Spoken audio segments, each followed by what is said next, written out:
everybody? Welcome to episode 13 of Spike Drop, Kickedtripod, Volamel, Yiska here. Sup. We're, I think this just feels like it must have been an exhausting week for all of us because we were all just kind of chilling in the channel before the show, just kind of like in just this like exhausted silence. Yeah. And, well, this week's been a little lethargic. It's the lack of vitamin D, maybe, from not being able to go outside. I don't know. True.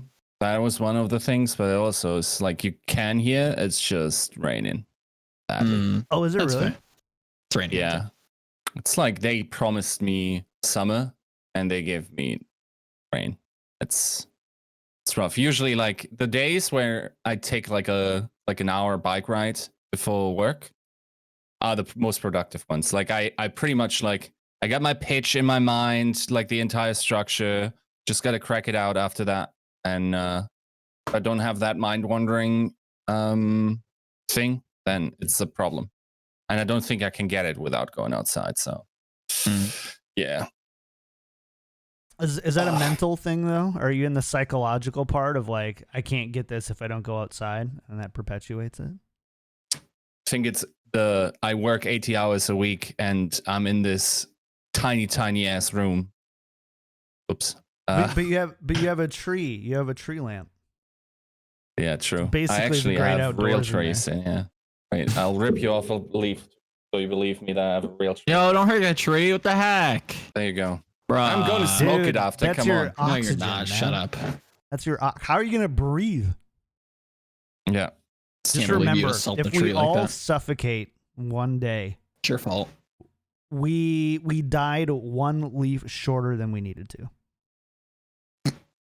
Yeah. One leaf. Do you know how many died one trees leaf every shorter. one of us needs to survive? A lot.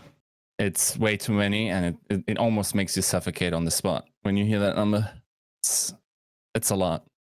I believe it's triple digit for each of us. Oh, Is I that what believe they got you to spend money on saving the tigers? No, they breathe my oxygen too. I should probably stop. I just invest in trees. What is it this week? Is it pandas? I know you switched it up. It's still polar bears. Oh, my Still bad. polar bears. It was originally tigers, though, was it not? It was tigers, yeah. Yeah. Before Tiger King. the Tiger King ever happened. Yeah, this is I was the original Tiger You King. were the if you think original about it. Tiger King. for $5 Besides a never month. seeing YouTube. a tiger in real life. I went to the zoo once. You know what? True. Very true. And I don't know if I've seen a tiger. I might have seen a tiger at a zoo.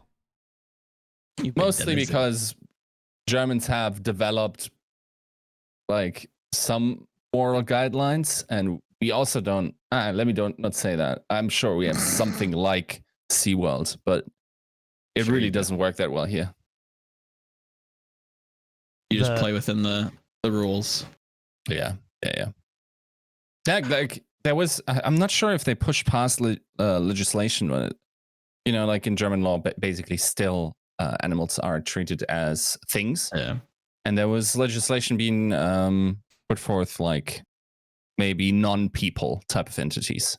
And also, I think, was it India that already called dolphins non-people? As in, like, things or Too smart to animals like that, mess with. Yeah. Where it becomes a crime to mess with them. Yeah. And there's, of course, animal cruelty laws just the same in Germany. Sure. So, yeah. The Long more you story know. short, we need more trees. We need more trees. It's true. And we shouldn't It's true. tear off leaves. Shouldn't of them. pluck. That's also why I invest in predators, because you know this story of the wolf pack that they brought to Yosemite, right? Was it Yosemite? I know. It's I hate how basically Yiska okay. knows like more about like I know. American history or whatever than I do. And I've read since that maybe that entire story is a little bit over exaggerated because a lot of stuff happened in the same time, and it's really hard to discern how because of. Oh, the is this the complexity story of like ecosystem. the wolf pack just like dominating the area or like just ruining the the ecosystem? No.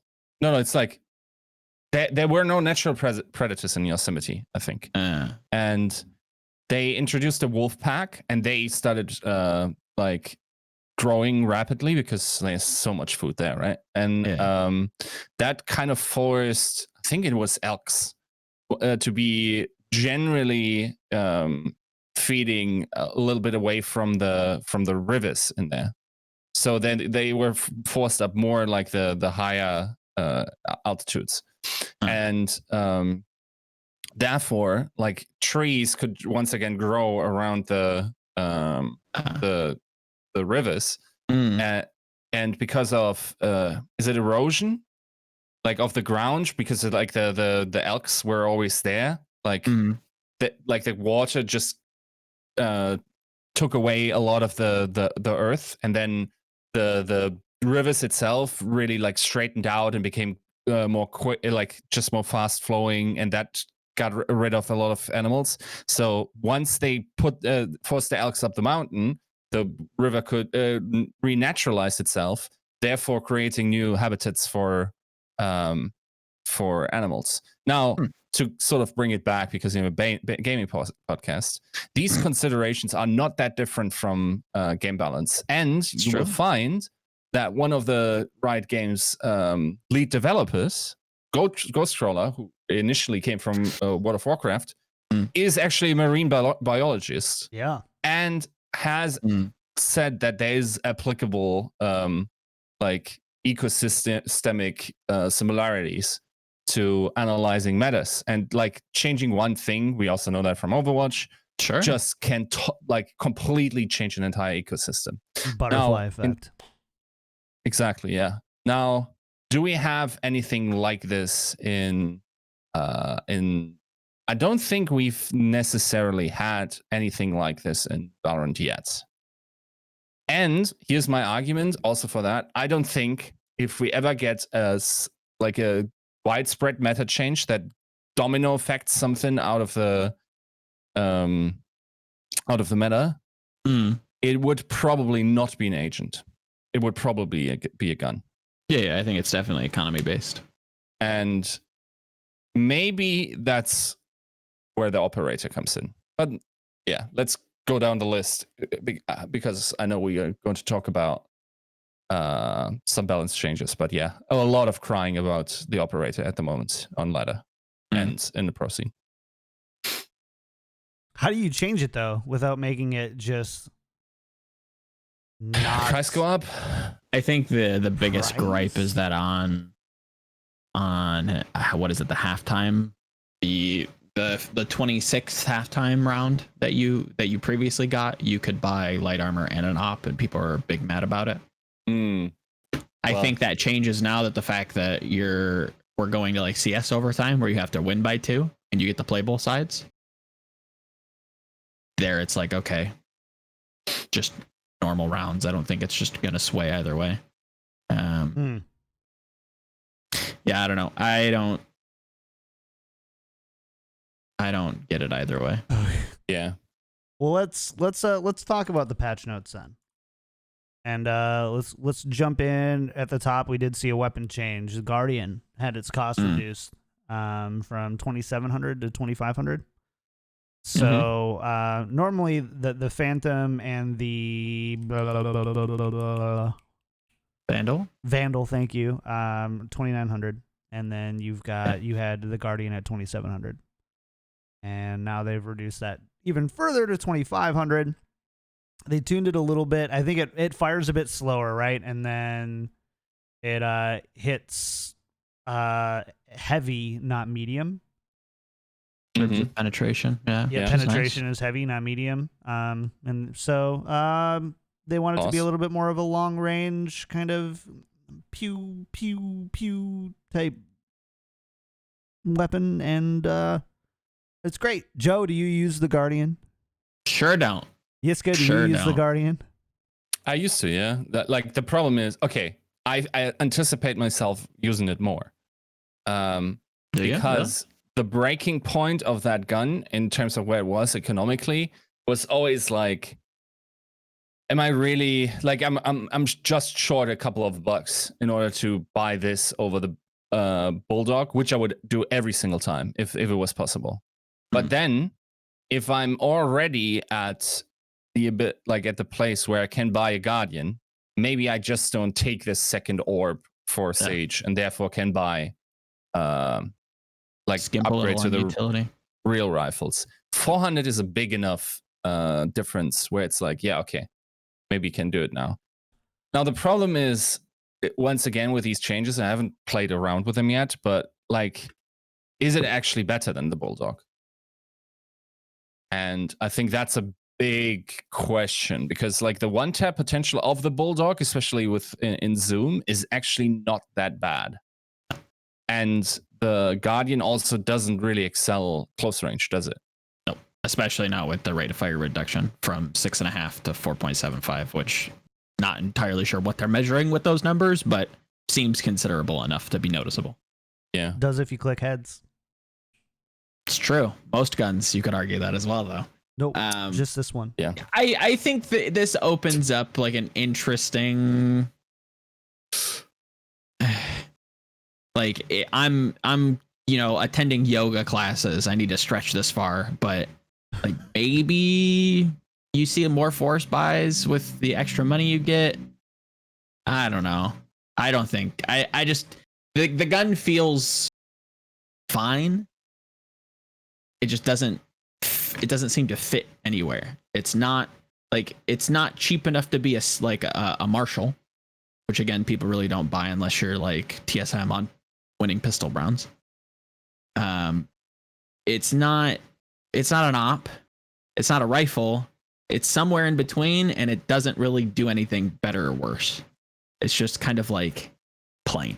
I will say this, clicking ahead with a Guardian, like at medium to long range, feels so good. Yeah. I think it's, in my opinion, just like from playing, it's my favorite gun to get a kill with. But clean, it's like definitely. It's just like there's something about it that feels good. The big kind of recoil, the kind of I don't know what it is about it, but I'm just like from the beginning I've really liked using the Guardian. I haven't because it's kind of like how many situations are you in where like you can't save another round, you need to buy a gun and you're short to be able to buy a Phantom or a Vandal. It's pretty like it's always like kind of like end of the half or game. You're 200 short, and so you're like, well, I'll just get a Guardian, I guess. Is generally how like I've seen it used, or you have to force buy because the rest of your team is buy. And I don't know, like I'm glad they went this route and they're trying to create a room for it. Be like, let's try to differentiate it more because 2,700 was definitely an issue with the cost of the gun, but it doesn't feel. I don't know. I don't know what the right cost for that gun would be to not make it overpowered or not make it too close to too close to Phantom Vandal. Like, can you go down to like 2,200? I think you'd have to. Is that too low? I think I'd have to compare and contrast like a lot of the other stats, because if you're going, I think the economy in games like this is a very fickle mistress. Like you can't really tweak that too terribly much.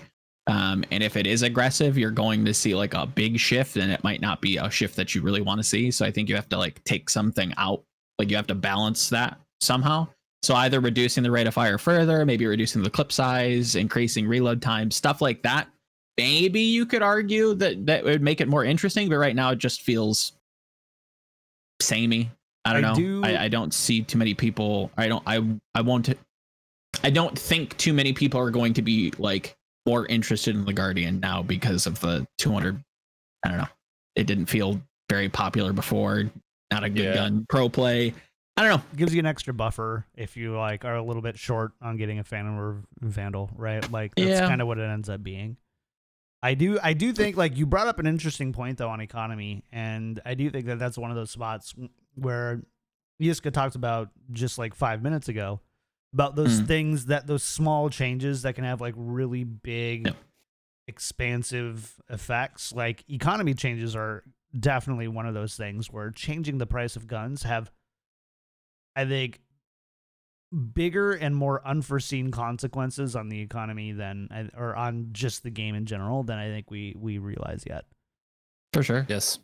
I think it's kind of a shame that we don't have price scaling in terms of kills in Valorant, and maybe I'm wrong in that. Is that true? You don't get different end of round price scaling. You don't get like end of round bonuses for like getting a kill with a knife versus like a kill with an op, right? Like it's just the same around, right?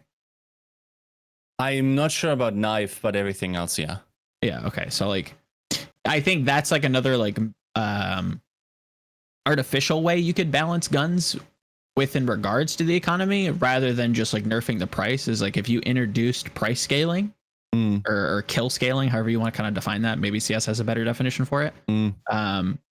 You could make the Guardian like pay for itself a little bit better versus other guns. I think that would be interesting, rather than like just making it like we want this to be like a better Marshall, but not. Yeah. So here you go. I don't know.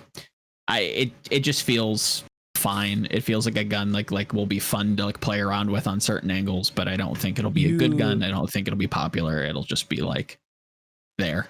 It'll exist. And it's like the Ares. It's 200 credits per kill, right? That you get in the round, but you don't get it. Sure. You don't get any additional. You don't get any additional credits for how you get that kill. Right. And so what I'm saying is like in CS, that's different, where it's like if you get a kill with a Guardian, you get like 150. If you get a kill with a knife, you get like 300. Like you can play around with those like kind of arbitrary numbers, try to like shift the balance of power. In this game, we don't have that, and it's kind of frustrating. Well, not frustrating, but more like I wonder if that could be changed at some point, where it'd be like a nice, like, if I'm remembering like the definitions that Riot's using, like what is it, like the acts in the stories? Like the acts are like the big like seasonal changes. Like it'd be like a fun like act change to come in, like Act 2. We're going to introduce like price scaling on guns. This is what's going to change. We're taking these guns out, bringing these new guns in. This is how it's going to work. I think that would shake things up. I think I'm coming around to the idea, not to completely get off the Guardian, but interesting to see a lot of people really coming around to the shorty, which pocket shotgun, you can't go wrong. Like, okay, here's a crazy idea. I'm not sure. Like, what if you buy the Guardian? Okay. And the round after, if you survive, it upgrades to a Vandal or something like this, right? Like it's just like attachment goes on after the round. Maybe you need to get a kill, possibly even. But it feels so like that's the worst part about the Guardian. I feel like it's like you buy the Guardian, it's almost a Vandal. And then you're stuck for the next round with it as well. Are you throwing away a Guardian that's like even still a 2.5k weapon? Yeah, you're keeping that. I think it's an interesting. I like the idea of like leveling up a gun. I think that's kind of interesting, but I don't know it should be the same as like another gun though. Yeah. Okay, that's fair.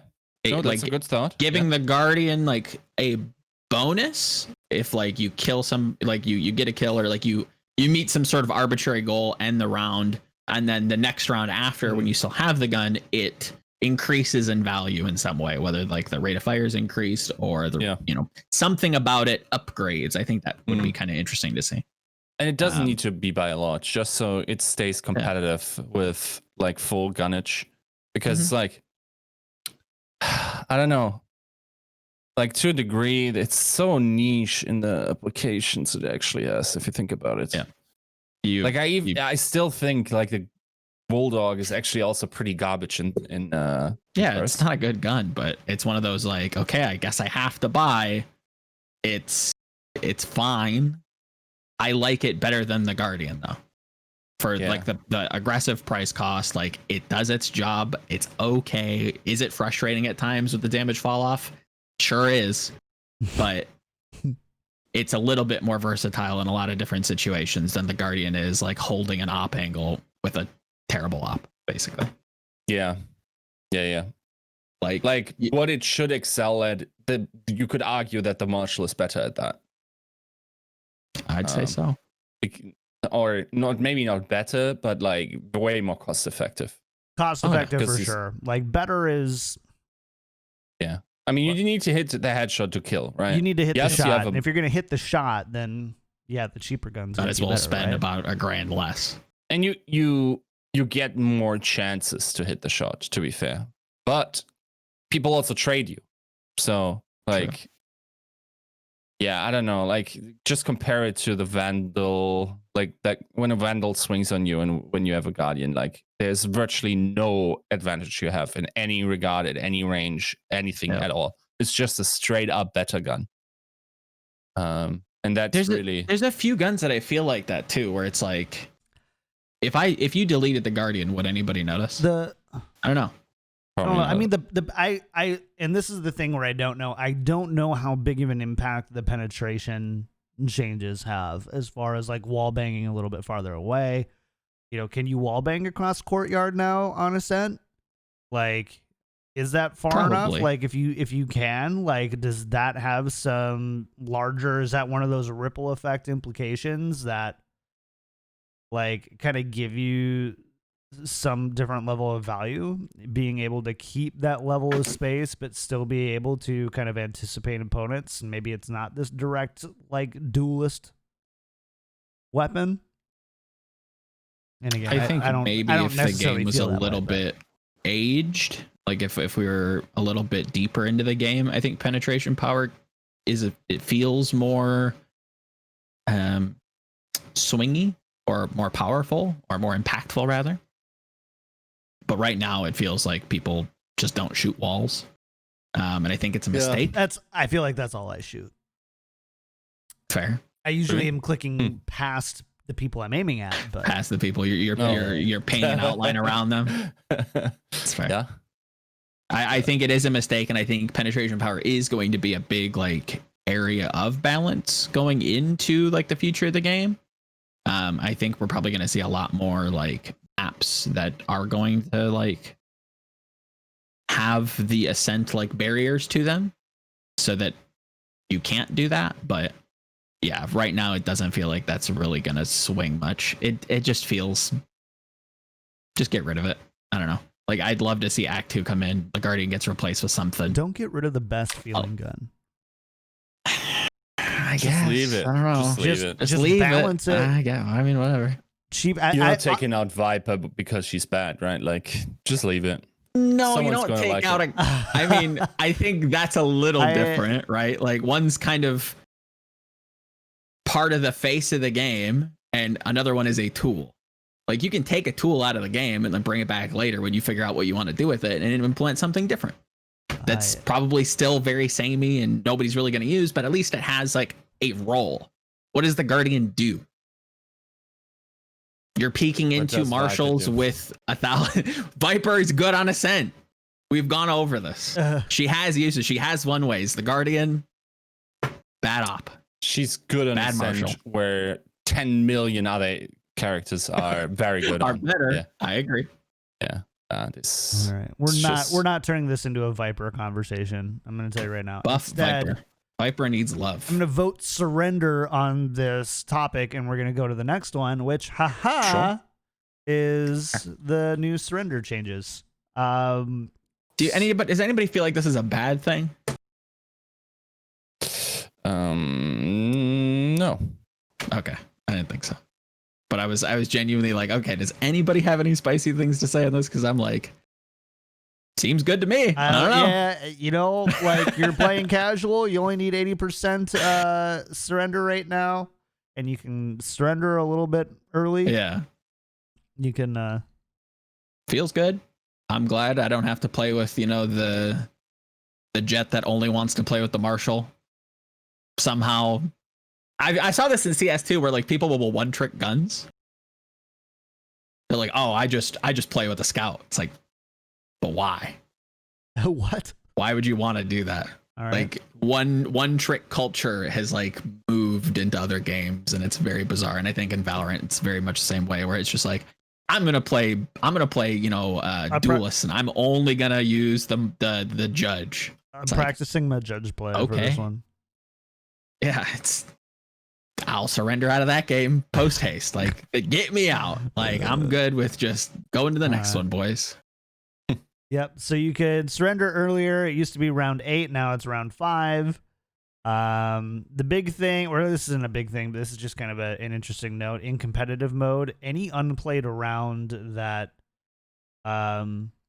basically every unplayed round after you surrender counts as a loss, and it goes towards your MMR and SR changes.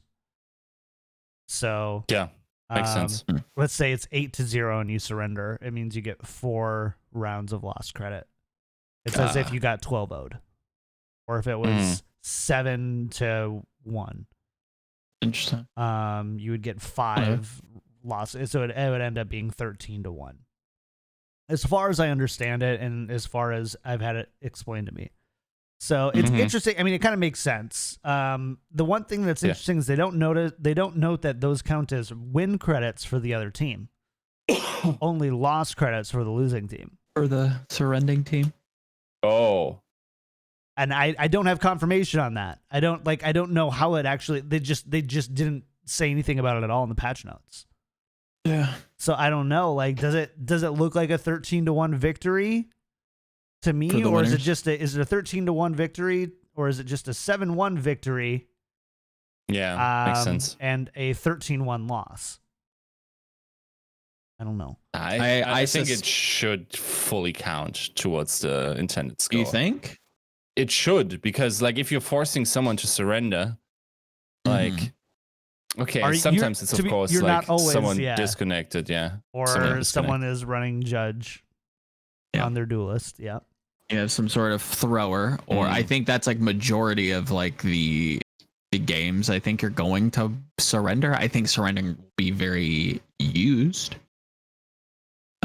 If it hasn't been already. I haven't played a ton of competitive, so I wouldn't know, but I think again, as the game matures, I think you're going to see a lot of surrendering. Like, oh, my team sucks. Bye. We're surrendering. Granted, it takes first vote 6 players needed, so like everybody has to agree to surrender. I don't know. Very bizarre. So I think if you're going to see a lot of surrender, like if we assume that there's going to be a lot of surrenders, then you don't want, or do you rather, kind of posing it as a question, do you want the winners to kind of benefit from that, or the losers to like be punished?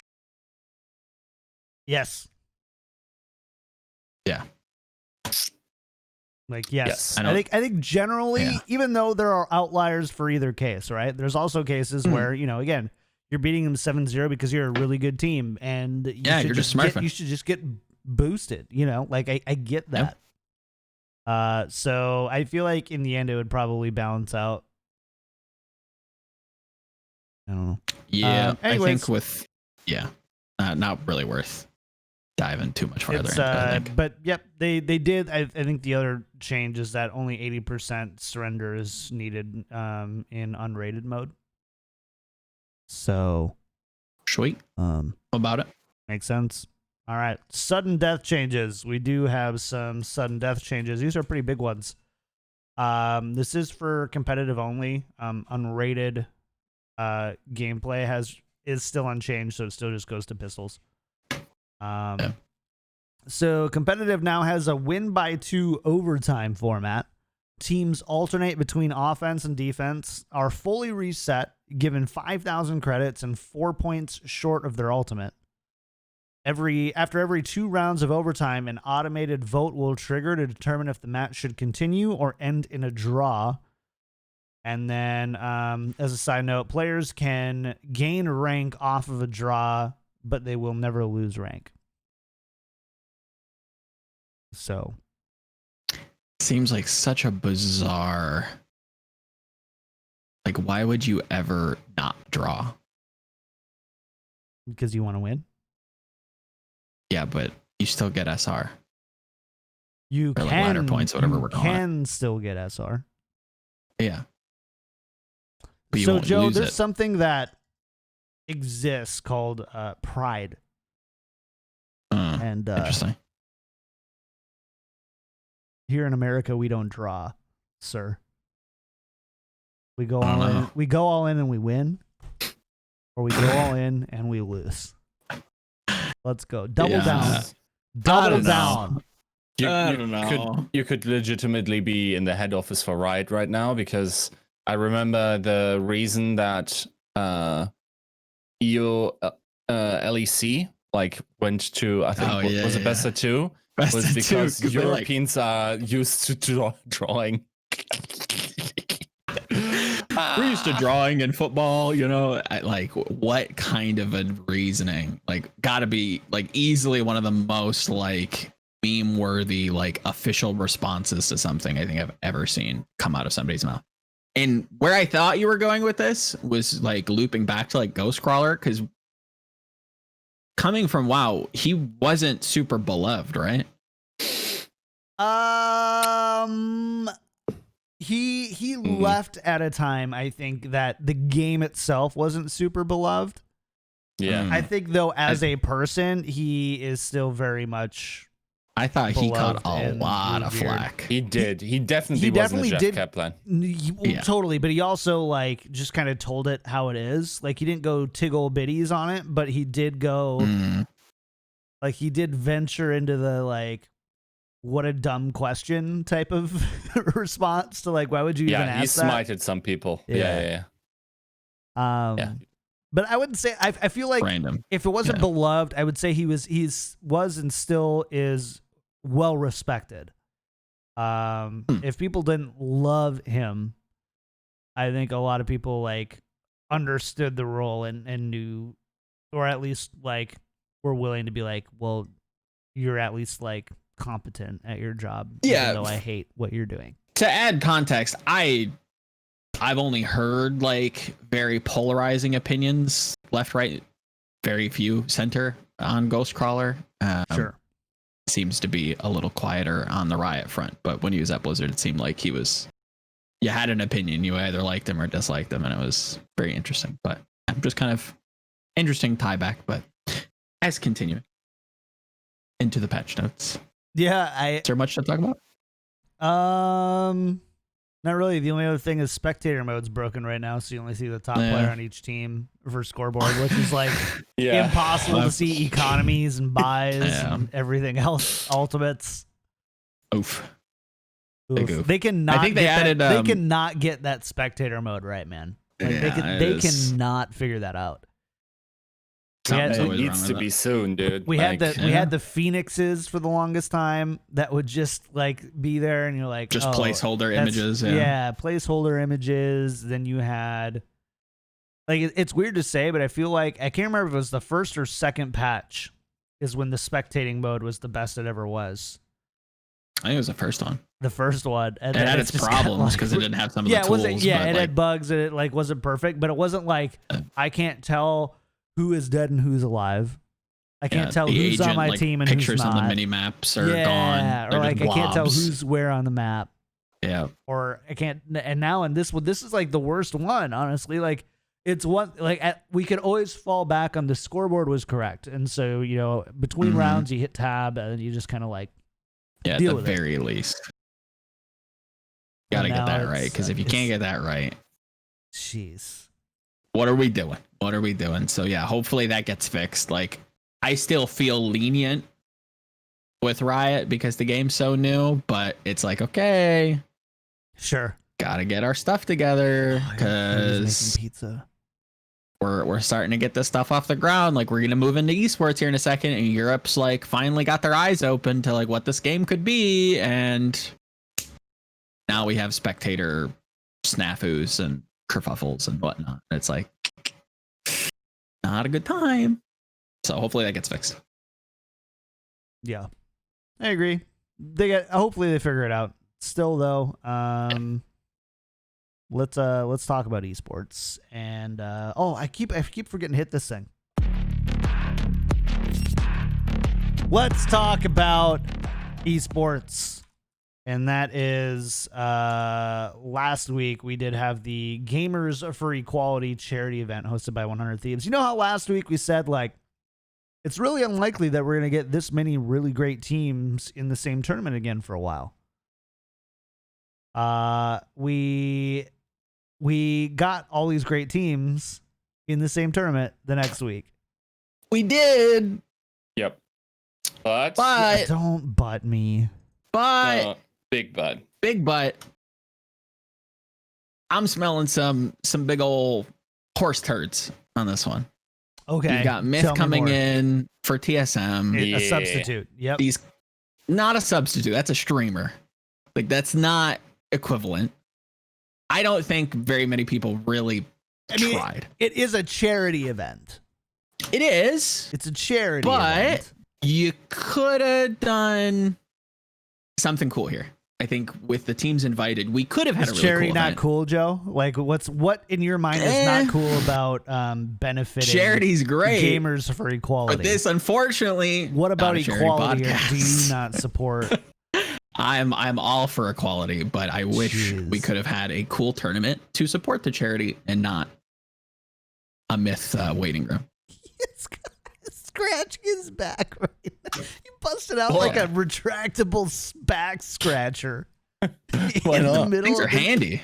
Like, I don't get me Yeah. wrong, I have one and I use Yeah. it, just not on camera during a show when I can make fun of you for it, or you could make fun of me for it. Well, yeah, apparently you can decide when your back scratches, so that's the superpower.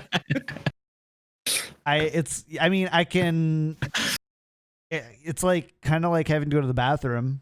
Most people, not including myself, can hold it, but yeah. What the thing Hold is, it. what about the Uh, time we spent with each other made you think that I cared when I'm the guy that True. literally I know you links don't water care, off a but picture? Like, What part of that did you not know that I would immediately make fun of you for? think No, this- I expected it, to be Yeah. fair. I bought it today as well. I just ripped off the price tag. really? Yep. You just saw it like in the convenience store, like, I need you this. ordered it Thank off you. Amazon. Yeah. Or you got it Oh. at a physical store? Yeah. Wow. I cool. went to a store. We have like these $1 stores basically, and I wanted to actually only get something to drink. And I was like, yeah, you kind of usually use a fork for that, so might as well buy a dedicated tool. No. Remind me to never you use any of don't. your forks. But I have noticed this, that as soon as I turned 30, my back started itching all of the time. Mm.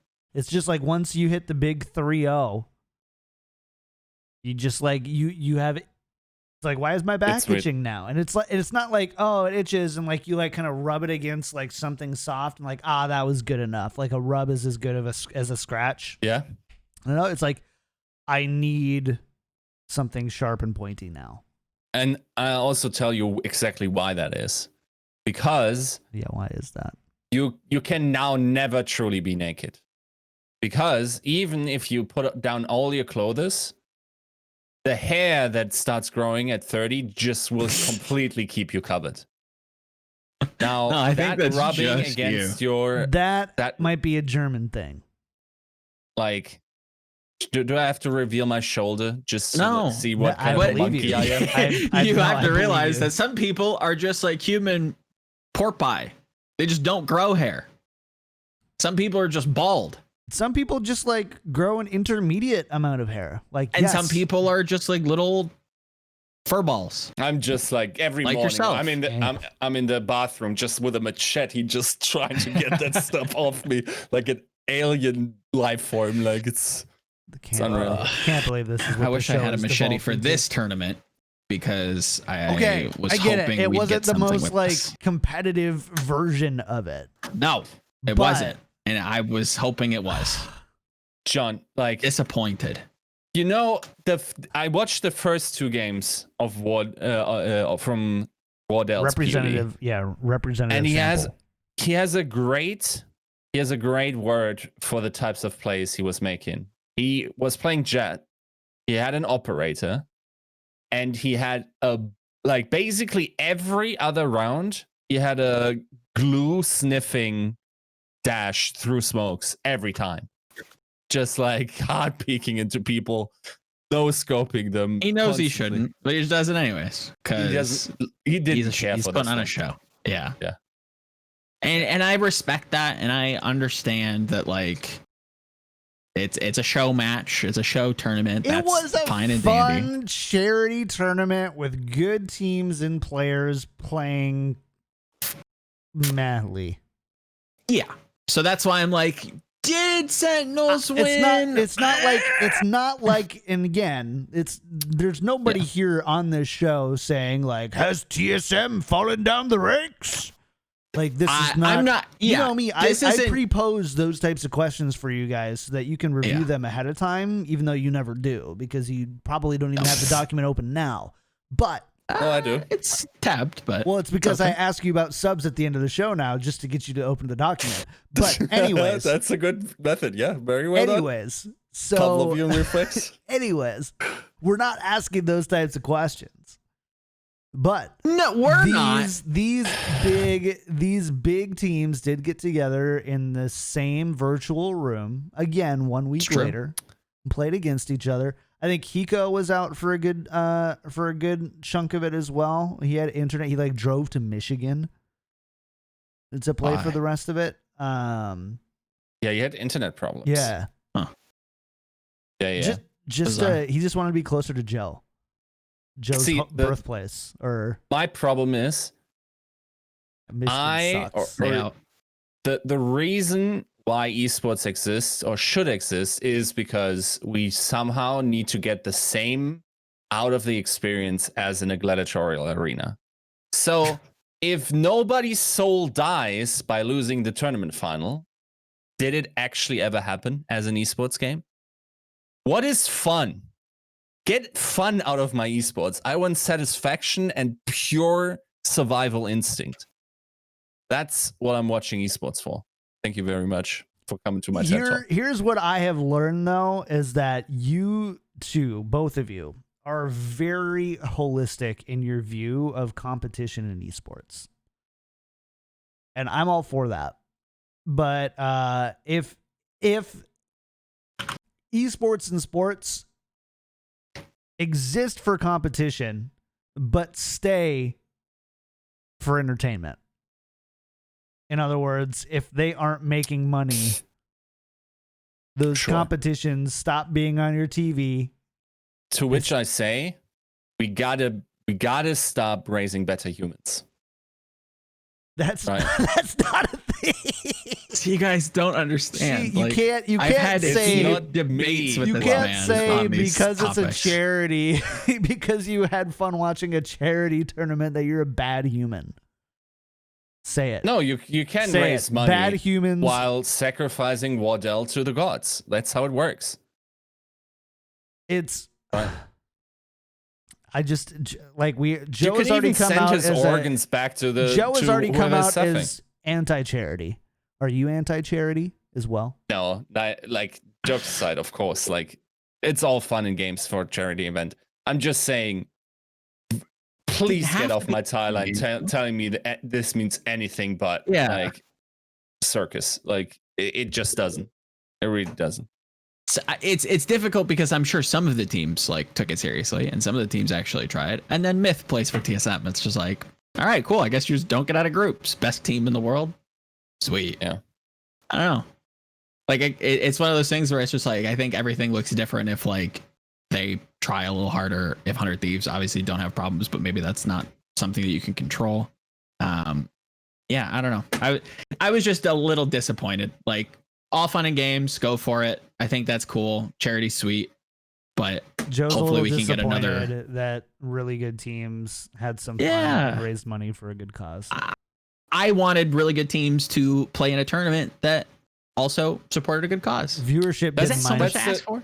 That's a little bit of a weird one, right? If you think about it, like if you want to be hyper effective about raising money, then please don't play Valorant competitively. Okay, so you, the esports player, realize that you're literally stealing salaries that should not make anyone money and is not the best way to go about creating a business in gaming. Thank you very much. Nice. I don't know what this guy's on about, but you could easily do this and have every team pick a charity. That was so And you just donate the money to the charity. I think you still want to win. Like, you still try. It's still good for you. You just donate to your own charity and not just the tournament's charity. I'd be really interested to see the viewership. I didn't add up all the individual because they had a centralized stream that did pretty good. Like, I mean, 10 to 20K, I think. I heard it was like NFL Redline. Hopefully that's the right sport, but it was like jumping into like different matches. So then they would jump happening. from like stream. It's kind of like how they used to do Fortnite back in the day, right? Is that to get the POVs before the spectators were there, you'd go from stream to stream. It was a good tournament. It was fun. Charities won. They got first place. All for it. I'm about it. That's great. You're right. You should not take very many competitive implications from this tournament. From this. That's all you need to say. That's all it needs to be. Now, to be fair, like, it was kind of fun to see Sentinels play, and I do think that Sentinels was one of those teams that I think tried a little bit more. It's like, hey, this is a charity tournament, but we're also kind of teetering on like the maybe we're good. Are we about to like lose to a bunch of these, or like are we a team that would lose to like Fabricant or Party Parrots, right? Like those really good tier 2 teams in EU, or are we a tier 1 organization? And so there's still, even if competition is not there, Yiska, there is still pride. And no, my point is they are already better than your like fancy cloud castle you've built of NA somehow having better Valorant than Europe. I have not said that. And I have no, not you said said you said Fabrican and Party Parents is a tier 2 organization, while Sentinels is a tier 1. Definitely not. They would get clapped by them every day of the week. So they're representative. Spankety spank, dude. Like, does Fabricant even have a website? That's like, it doesn't matter. This is esports. No, I get it. So I get what you're saying, right? So I get what you're saying is in the and I do think that those are two teams which I have hosted and casted, by the way. I've actually probably seen more of them. Is that there's the Sentinels as an organization is a quote unquote tier 1 organization in Valorant right now that's represented. Yeah.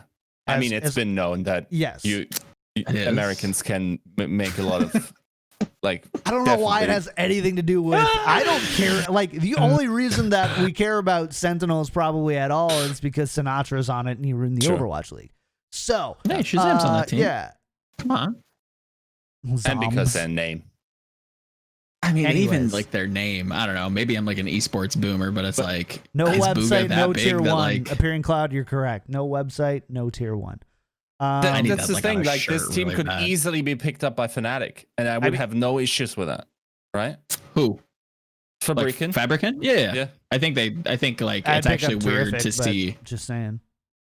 Well, EU org, you want an EU team to play in EU. But I'm just makes more sense. I'm just saying, like, there's lots of you could pick up Together We're Terrific. I wouldn't hate that either. Like, those are just two tier 2 orgs that came to it. I wasn't trying to start a region war. Yeah, but I agree with the sentiment that like I do wonder how well Sentinels would play if you put them in EU against a lot of the teams that have been unsigned or like remain unsigned in Europe. I don't know that they beat them. We just have better tournament structures here. Like every of our Ignition Series tournaments is 128. There would be more tier 1 organizations there, and more people would tune in for your tournaments. It's not about money. How often do I have to? And that's where you have to define your capitalism. You have to define better tournaments. You have to. I don't think it's the tournaments that are making the orgs act slowly, though. Yeah. I think there were plenty of tournaments beforehand that were plenty competitive and orgs weren't moving. So I don't think that's still good in the actual like biggest esports. Well, I will say nobody in America is. You're getting better events in Europe now. with WePlay, with Vitality, with I think there's another one.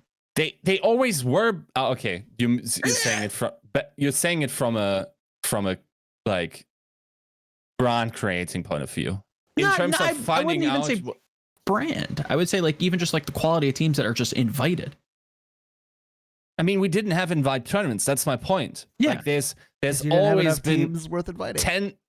10 million open qualifier tournaments where there's brackets like legitimately 128 like for I think for the Vitality one they had to increase it to 200 we play is 65 256 there's 128. Yeah, there's a lot brackets. of teams playing. There's just not the tier 1 orgs because they are still like on CS, and the economic realities of European esports have already been. I get it. Always been limited. I hear you there. Of the compartmentalizations of. But I was more talking about like, and again, it's like one of those just nitpick semantic things. It's like, do the tournament structures in NA, are they that much worse than what we've been seeing in Europe? I think we're getting better tournaments now in Europe with WePlay, with Vitality, and I'm still looking for that other one. I think there's another one. Mandatory Cup, that's coming in too. Like those tournaments, all great. But in like before those, was it that much better or worse in NA? I wouldn't say so. I'll also say it really depends on who the last guy is on G2. Mm-hmm. But like just imagine that being Scream. And it looks like it's David P, but imagine that being Scream. In a best of 12, does TSM get like 2 maps? I don't think so. I think it's so much worse. It's actually inconceivable. I'm not enough familiar with G2 to say either way. TSM gets 2 maps with Myth. Yeah, dude. They get 2 with Myth. They raise a shitload for charity. They have 2 30-year-olds on that team, dude. Like, they'd get run over. Like, this is not Ludos and Tiddlywinks. Oh man, that's my favorite comment I've ever gotten. I don't know. G2 does look very good. Easily seem to be like standout, like best team in Europe at the moment. We'll see what happens with the report running around with NIP and their rebuild. We'll see what happens with Fabricant if they get signed. You guys do it in every esport. There's always some inty W boy that just mesmerizes like face brain that you have, like the type of Tense and Wardell, who's like just like, oh yeah, like individually they would, and then they run into European like structured CS and it's just over. Until you adapt that stuff. I'm not saying that Europe won't be the best or don't have like the genes, let's call it that, to be the best. I'm saying right now, I don't know. I never said any of I'm not familiar enough. I made a passing comment that brought up Party Parrots and Fabricant as a comparison to a really great, like 2 really great unsigned tier 2 teams. And Sentinels being represented by a tier 1 organization, being on the bow of having something to prove. Like that's all this came for, and then Yiska just decided to make a continent war out of it all. I still don't understand how like the comment. Like I wish I would have said terrific. And Party Parrots don't have an org. I wish I would have said terrific. I just wish I would have said like 2 different teams.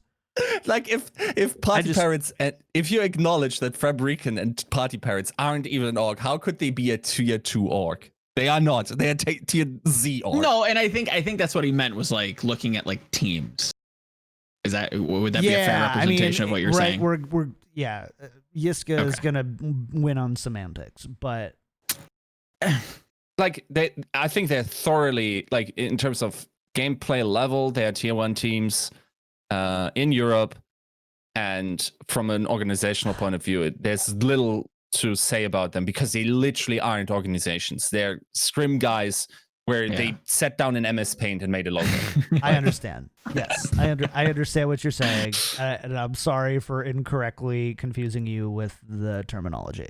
You better get that Corona stuff figured out so we can come over and like annex whatever, or just disillusion to whatever you guys have there, and also take your money in the process, of course. Very hopefully you could do likely be the case. Hopefully you could do a little bit better than you have been in Overwatch. That's all I guess we'll say there. I mean, also not fair argument. You also know that's if not you're saying German, that's definitely true. But if you're saying European, that is definitely not true. Like, how many MVPs? How many MVPs do you have? How many teams do they have? How many players do we have? If more people were good in EU, then they'd have more short on good players and representation. Somehow, I don't think they're short on decent players, but neither here. I mean, if we're really taking San Francisco Shock to be an American win, then I'm taking London Spitfire to be a European one. Yeah. That's how it works. At least we have a mixed roster. At least we're mixed with San Francisco. I mean, versus an all-Korean team. Yes. Jeez, come on, get off it. I don't know. Get off it. Yeah. Listen.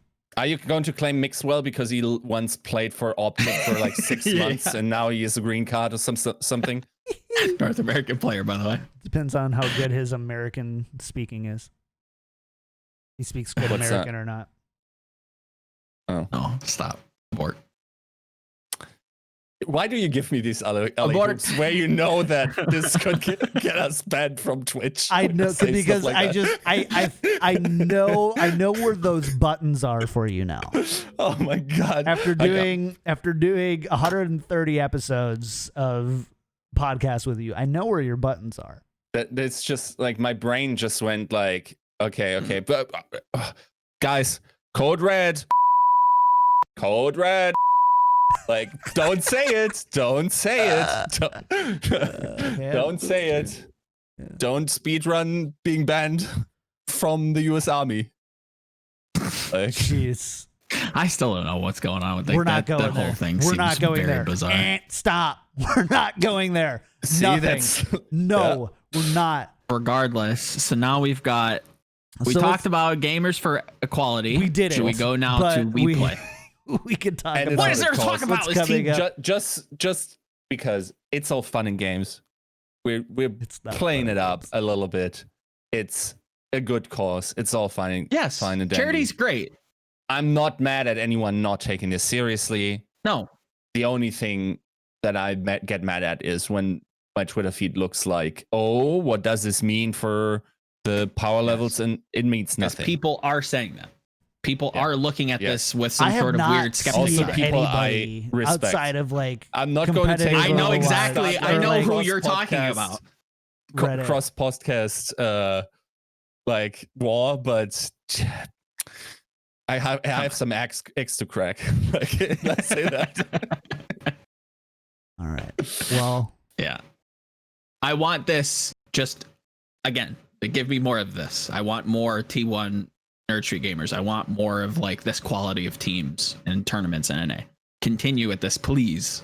Yeah. Give me it all, dudes. Give me it all. Give me charities. Give me opportunities where really good teams are pitted against each other for fun.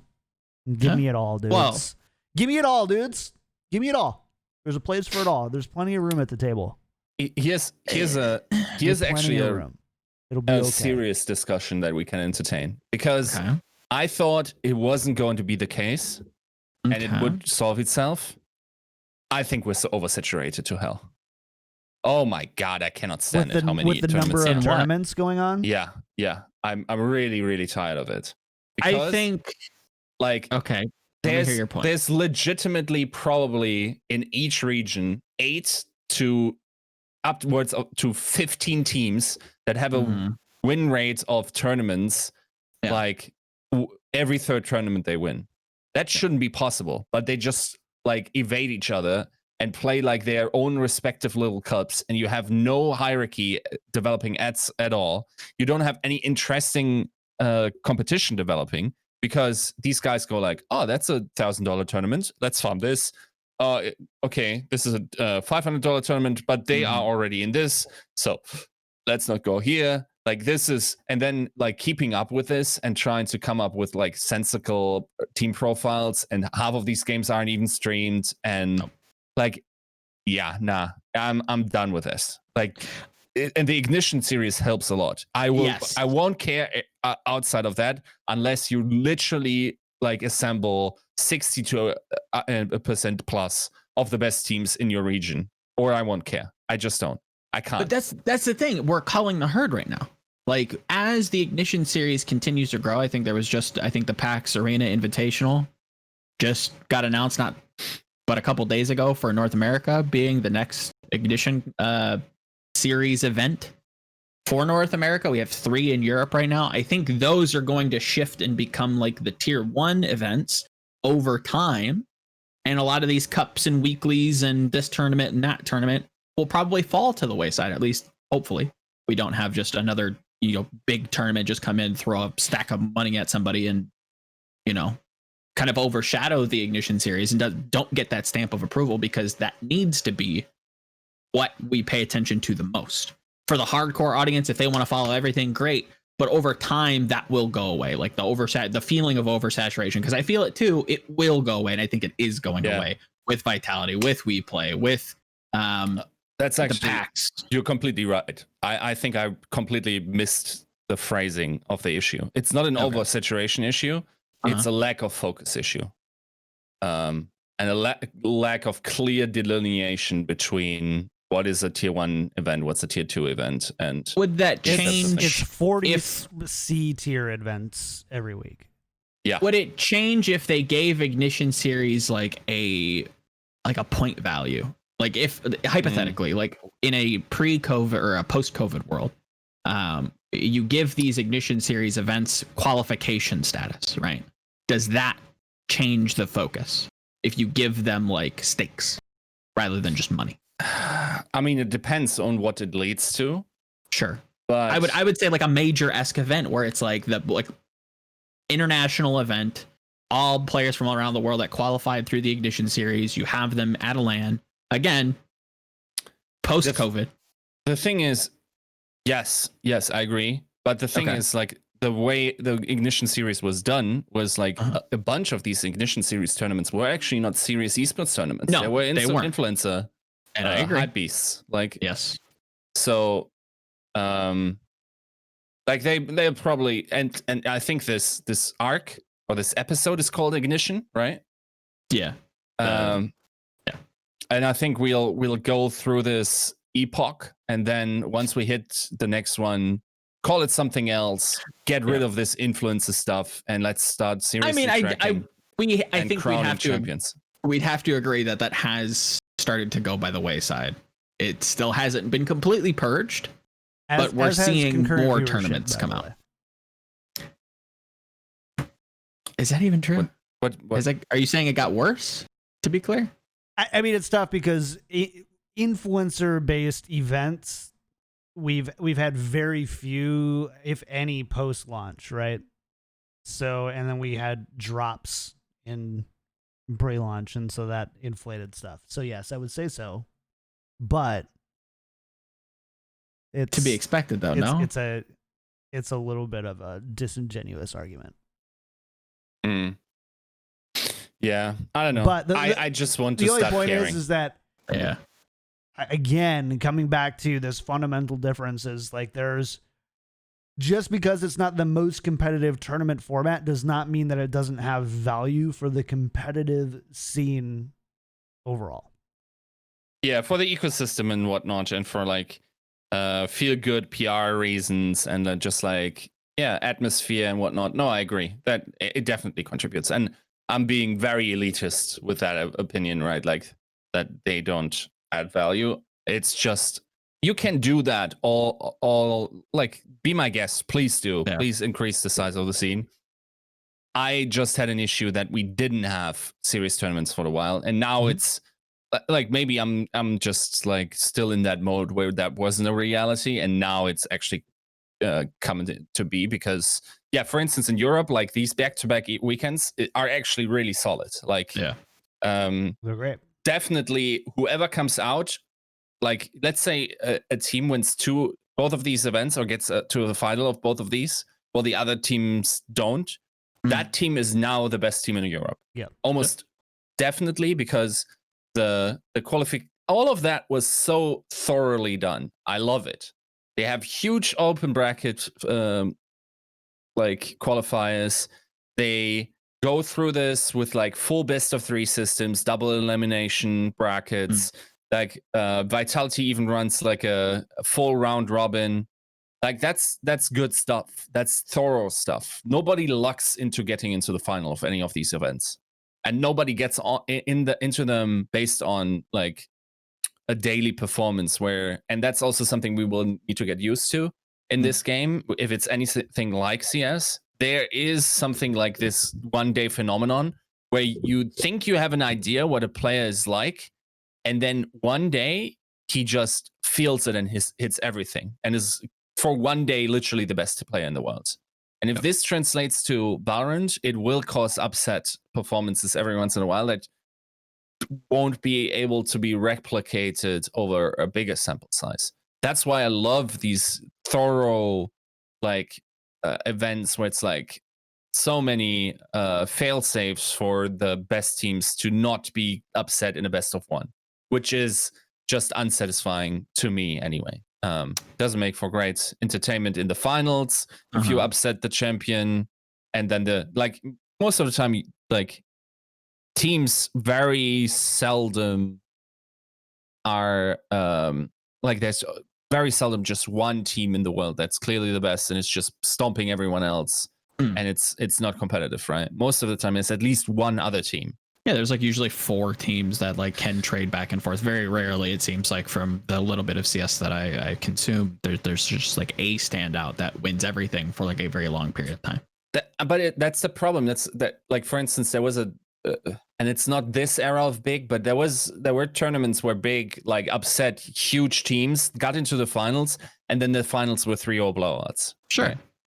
And that's based on daily variance of performance. And of course, like, you can't be like super bad, otherwise you wouldn't make it out of groups on the first day. But yeah, that's why like 100% we're going to have a European overlord after this. It's very, very likely, unless we get super random or super different results in terms of like, okay, this team went out, like had a really good event this week, and then in the next week they didn't. And then in America, I think it's also shaping up. Isn't there already another Ignition Series tournament after PAX? Yeah, that's the PAX Arena Invitational taking place on the 22nd, so the end of this month. Is the format known? We'll preview next week. Not much is known about it. It's just been announced. Okay.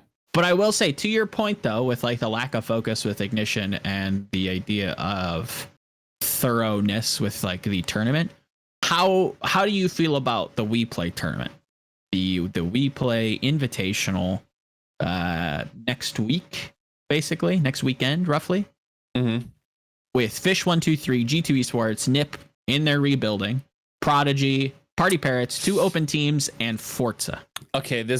Okay, here was the problem where I have to make a caveat to actually the statement I made before. Fish123 is not in this event this weekend, right? Which is a big caveat. So if they actually win the replay, that's a problem, right? But there's format. I love it, dude. Like they have best of 3 all the matches. I think best of 5 is way too long for a final, for instance, in this game. And also we don't even have enough maps for a best of 5. The one round robin thing is actually also kind of nice because you can't luck into like a good group. So it is actually like you gotta perform against all of them, right? Yep. So that's sweet. It's a ton of games. You get to see a ton of, like, maybe it's too much games. That's my fear, that people will just tune out and won't care as much.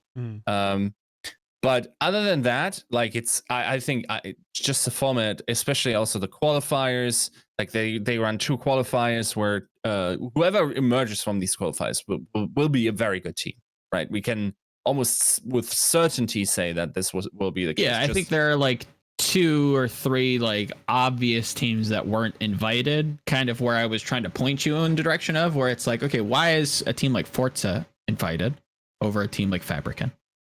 Does that bother you as somebody who wants thorough, like, these are the best teams, they deserve the invitations, they got the invitations? Forza, to me, doesn't feel like a team that should be invited. They should have to play through the open bracket. Yeah, and I think there's only 3 teams, I will say, in this tournament that should have been invited. I think Fish 1 to 3 because they're a stable core. Like, they're still clearly Fish 1 to 3. G2 should have been invited just based on their past performances recently. NIP, dude, that's a full team. That's a whole other team. They just like it's Hip, Firoth, and reportedly. Like, this is now almost not even NIP. It's actually Hip. Yeah. It might as well just be the French core. Nevertheless, this will be a sick team. I'm almost convinced that it will be. Then, Kriya actually plays with Prodigy. Okay.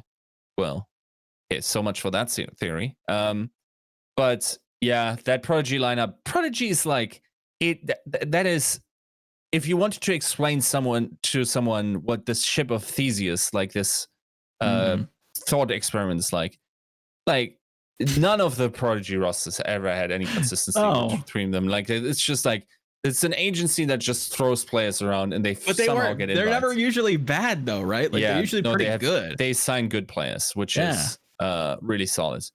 Party Parrots, I think, deserve it. Not a bad team, yeah.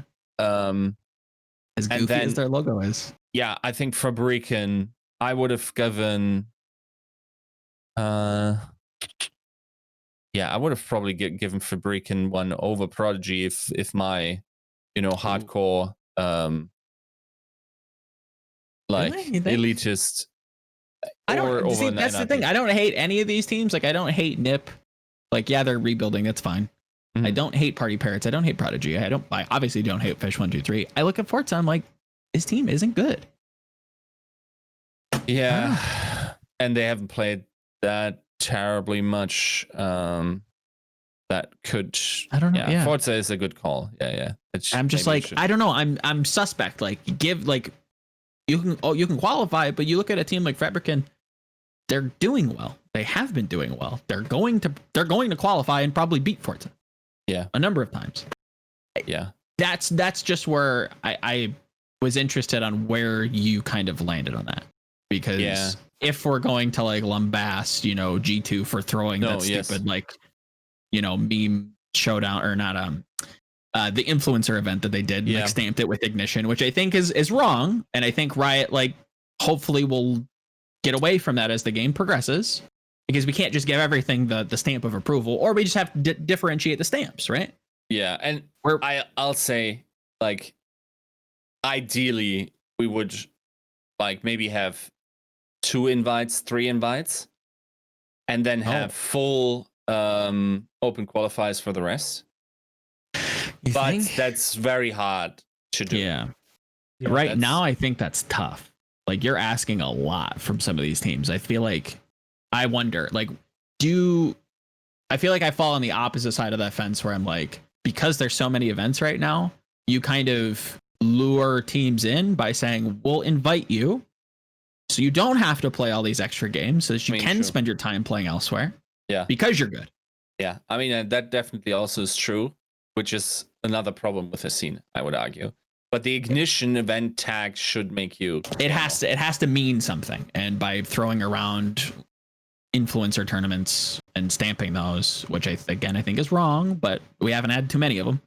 But then again, once again, you can have an elitist attitude towards all of that, and as much, of course, you have to realize the market realities, and it's like, from a competitive point of view, this is really close to optimal. I think we're getting really to a very good and healthy spot.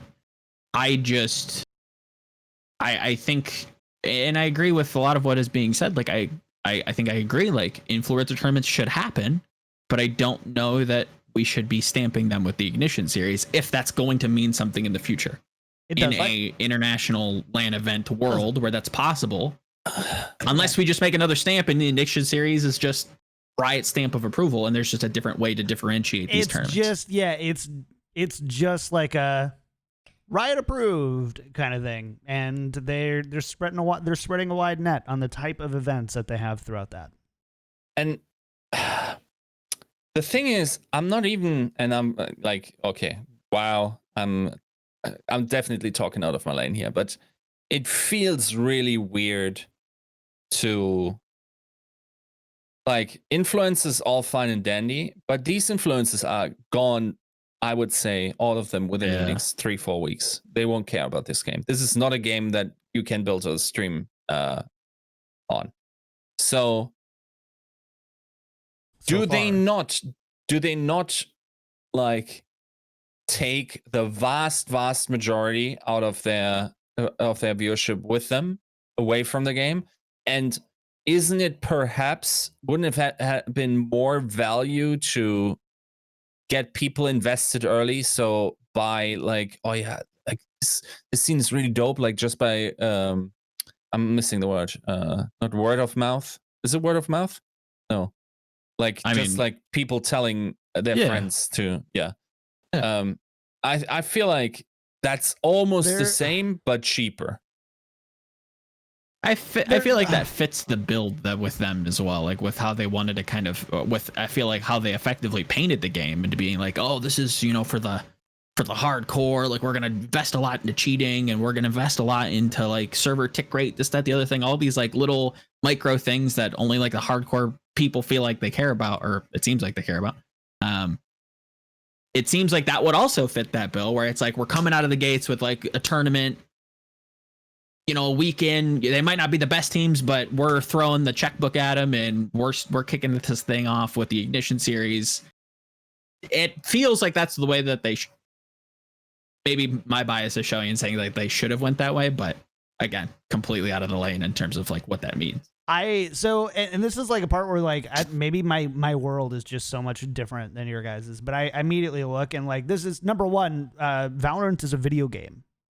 It's not an esport. It's a video game. It's true. It's a video game that the esports, even in like some of the bigger esports and stuff, it's the esports itself isn't actually generating all that much revenue compared to actually getting people to play the game. Yes, you're right. Once Tim the Tatman and Nade Shot and all these other guys have left, how much of their community remains?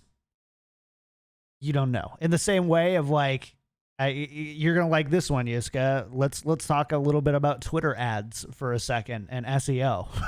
Right? Like how many people see an ad and they don't follow you, but 6 months later remember hearing about you and come back into it. It's not just about immediately engagement in that as well. It's not about, there's a creating a platform of legitimacy that happens early on in the game's life. And yes, I think you make a totally valid point. Is that the best way to do it? Could they have done, you know, they pulled the Mixer route, right? They spent $40 million on 2 streamers rather than, you know, what if they spent $20 million on 200 streamers who have engaged audiences with that streamer, and that streamer is likely to change and play your game permanently. You know, you target CSGO people, and you target, you know, like Tim's not going to play. Tim plays BRs. He's not going to play Valorant. He's not going to be a Valorant player. He might play it from time to time. But it's I don't know. Like I don't. Well, we won't like know. We won't know the answer, right? To like, is this the best way to launch it? We have parallels and stuff, and I'm sure that there's probably even, you know, case studies and information out there that you can pay a lot of money for to find out like the best way to, you know, garner reach for a launching video game. And I would be willing to bet you that big influencer streamers is probably a key part of that. But that doesn't the creating the legitimacy as an esport and creating the legitimacy of the video game, while tied, they are separate. Yeah, I definitely can see how it's like. It's not a question of does this increase the growth rate, because it 100% does. Like for instance, let's take the Apex rollout, right? Like that game, like they legitimately paid streamers to stream this game. It is a good game. It would have always popped, but it probably wouldn't have popped to the same degree. Agreed. Now, the question really isn't down to like, yes, if you didn't consider monetary value at all in that equation, of course, bringing influencers in would create a better and faster growing environment. Also, therefore, increasing the base of it, and therefore any multiplicative, like any content update just has an exponential value because of the baseline you've built very early on. But I wonder if it's more cost effective. That's the argument I'm making. Like, and then also maybe just for in Valorant's case, I feel like we could have compartmentalized earlier. We could have had these Twitch Rivals events, and we could have had them in like what's the fun game mode called? Spike Rush, whatever. Yeah. Like whatever, have your fun. Even launch with a more fun game mode. But like, if you want to, like, this game feels like almost living, breathing esports in and not. It's for some reason it's legitimately a worse streaming game than CS. I think, and CS already is not a good one. So for individual streamers, that is. Like, I think, for instance, just like Overwatch, maybe it's even just. I think it's worse than Overwatch. Yeah, it's possible. Yeah, I think it's worse than Overwatch, really. Yep. So yeah, it's a weird discussion to have, but based on like not knowing the monetary values. Yeah, I just wish we would have compartmentalized earlier. Like, I hate with a passion that we're taking playtime away from these mixed worlds of the worlds that then have to play with Carlos or whatever, right? Like, it's just like, start growing this. Like, the earlier you do it, the earlier we can start ramping up, because like for me, this feels like a knife giveaway. Who follows you on Twitter for a knife giveaway? Who's gone once you stop? Yep. And it's also how you measure the, like, what you want this thing to be. To use like John's analogy, do you want this to be like for funsies Fortnite video game, or do you want this to be like an esport? There's that opens up another can of worms. A little bit of both. Honestly, perhaps like you don't just be like, this is an esport only. I think especially at launch. I think we're getting away from that. I think we are getting to a point where esports is at a place where you are getting developers leaning very heavily on one side or the other. You look at Fortnite, they want both, but we all know what side they lean on. Valorant, very much the same way. We all know what side they're leaning, but they want both. I think, again, another can of worms to open. I think that's probably shifting where you're not going to balance it much anymore. It's just going to be like, we're going to try and make this an esport. I don't think it's a balance. No, I don't think it's like 50-50, both. No. It's probably, it's probably, I would say right now, it's like 70-30, 75-25, but the ultimate end goal is like 90-10. Like, or like the in ultimate, one direction or the other, in right? one direction and the other. And I think it's the esports direction. Like, I think that ultimately, like, that's up for like the developer to decide, right? Like that's another thing. That's another like angle to the discussion, like, that we just don't know. I feel like you can't, there's nothing that you can do without like making a Valorant 2 that all of a sudden is a totally different, whatever, it's a BR game or something. Like, you can't change the fundamental DNA of the game so much that all of a sudden it's a casual fun streamer game. I don't think that there's anything that they could do right now to make. I think we're on the same page there. What I'm saying is that, like, to have the discussion of like how to roll out the game, we also have to kind of like think in the developer's mind of like, what do they want this to be? If they want it to be a for funsies game, then they probably approach it differently than they would if it was if they want it to be an esport, if they have that in the vision. Not how to change it into one or the other, but when you launch it, does that shift? I would imagine it probably does. And what does that shift look like? Is it more influencer based? Is it more tournament based? Because we don't know, it's tough to have that discussion. I think sometimes too, it's just the community dictates that as well. Like you can have a vision for it, but even look at how I don't know. Look at how Overwatch has the developers had a very clear idea what they wanted Overwatch to be. No hero limit. Yeah. No roll lock. Sure. 6v6. Go nuts. Balance itself. Counters and non-counters, and the community basically said through you're dumb.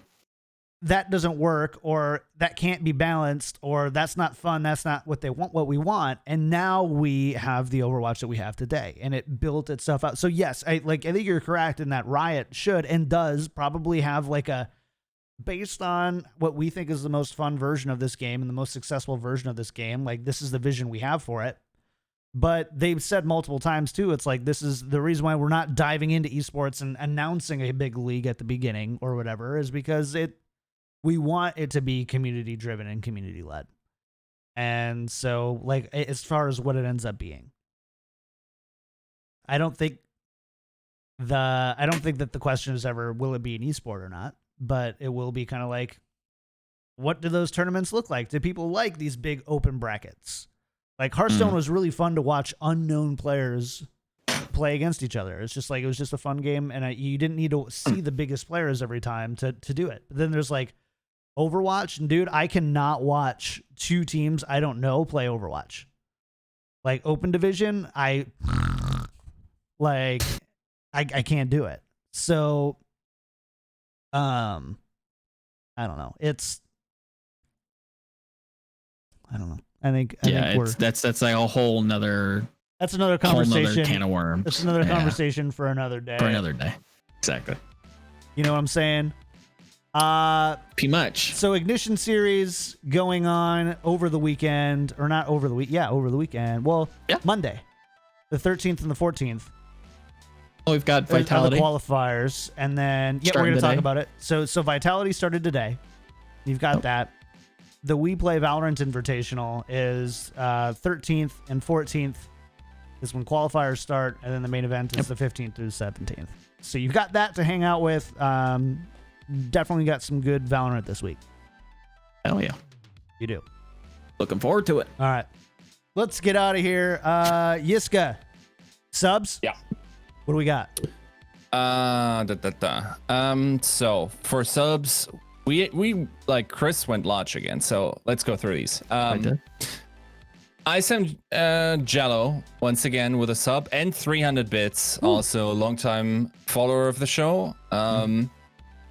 Adriac, thank you for the sub. Pinto Paper, thank you for the sub. And then as mentioned, Chris R3444 going large with 5 gifted subs and 400 bits on top. Woo. On top of what he already gave us this week. So, dude, I really hope, like, just I don't want to say you're financially irresponsible, but like, it's COVID. Like, if you need that money, we'll refund it. Like, yep. Please don't feel like you need to spend it. We love and support. We appreciate all love and support you get just from tuning in. You don't have to pay us if you don't feel the need to. But we love that you want to. Sure. Oh yeah. So anyways, if you want to support the show, there's 2 really great ways to do it. Number 1, subscribe or donate through twitch.tv/Kickedtripod, or just tune in live. We're trying to get to Twitch partner, and we're really close. We are just a couple streams away from being able to apply again, and then hopefully we'll be approved and we'll be good to go. So just tuning in live, that's totally free to do. Another great way is to just leave a 5-star iTunes review. Just go to iTunes, leave a 5-star review, little message. It'll show your name, and then we'll thank you on the next show. Thanks everybody for listening. The show does record live on Fridays at noon at twitch.tv/Kickedtripod. Otherwise, we're posted on YouTube at youtube.com/spike-drop if you want to catch the show or VODs there. And we're on all your podcast and RSS feeds as well. So you can get us anywhere. Joe, shout out to the week, and where can people find you? This week, you can find me on the socials that you hopefully have seen and heard me spell out, and many other podcasts that I won't do today. Just posted an interview with artists from G2. Probably one of the more funny interviews, I would say. Still insightful, but a guy who has a big sense of humor. And if you're UK native, you might get a couple chuckles, and if you're not, maybe you'll just leave scratching your head a little bit. I know I did, at least. Wonderful guy to talk to, though. Just posted a feature on Eileen in Overwatch, so if you're a fan of Overwatch League, you can go look at one of the better Chinese players coming out of that scene. So yeah, that's what I got coming, or what's out. Nice. Yiska, what about you, man? Yeah, like really exciting week coming up. I can't talk about why, but rest assured, if you're a fan of Valorant, then I'm going to have a ton of content for you next week. Check it out on GG Recon. Sweet. As for me, I think I'm going to be shooting a video this weekend on my personal channel, youtube.com/Kickedtripod, and gonna be talking about this microphone actually that I use, because a lot of people have questions about it, why I like it, why I recommend it, and so finally gonna do that dive in and review this weekend. So I'm really excited to do that. Yeah, other than that, nothing else for me. Find me on Twitter at twitter.com/Kickedtripod. Thanks everybody for hanging out, tuning in. We will see you Monday for Tactical Crouch, and I believe Wednesday we've got a nice little guest there, so that'll be fun. It is true. All Should right, be chat. spicy.